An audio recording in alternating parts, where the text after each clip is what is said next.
Syarat wajib puasa 5 perkara, hiji Islam 2 kaperdi ku syarat, 3 kuat 4 cager 5 cicing, di imahna 3 maku kanu asing, 3 rupa puasa teh rukuna, hiji niat kudu dina pentingna, tapi kitu soteh lamun saum fardu, tapi mun saum sunnah teu kudu kitu.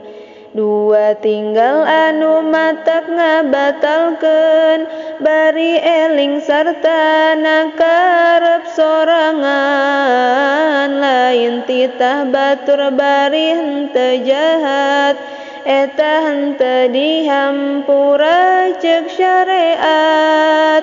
Nomor 3 anu jadi rukuna kana saum eta anu puasana, sok lakonan eta sakabehanana, muga-muga saum urang ditarima. 6 rupa wajib imsak reujeng kodo, hiji jalma ngahaja buka teu poho, ngahajana buka dina bulan Ramadan, lamun lain bulan Ramadan teu nanaon. Kaduana anu tinggal kana niat penting keur puasa, fardu henteu lepat, 3 jalma tuang saur sangka anak, fajar penting keneh padahal nyalahan. 4 ka jalma nu buka sangka anak, kana surup fajar padahal nyalahan. 5 ka jalma nu dadaharan, fajar bulan ruah ning Ramadan nyaanan. 6 ka jalma nu kalepasan asup cai ka jero, teu kanyahoan kade kudu eling.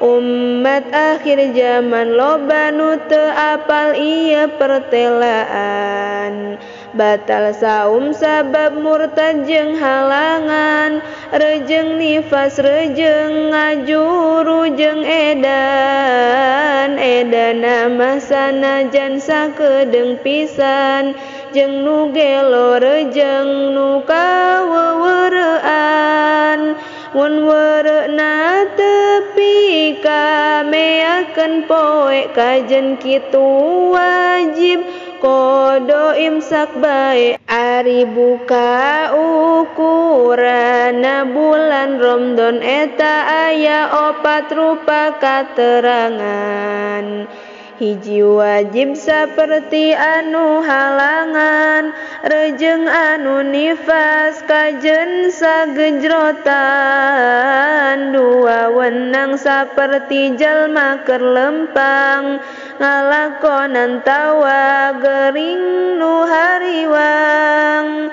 3 henteu wajib sareng henteu wenang saperti jalma edan teu kapalangan. 4 buka anu diharamkeun pikeun jalma nu ngahirkeun kodoaneun.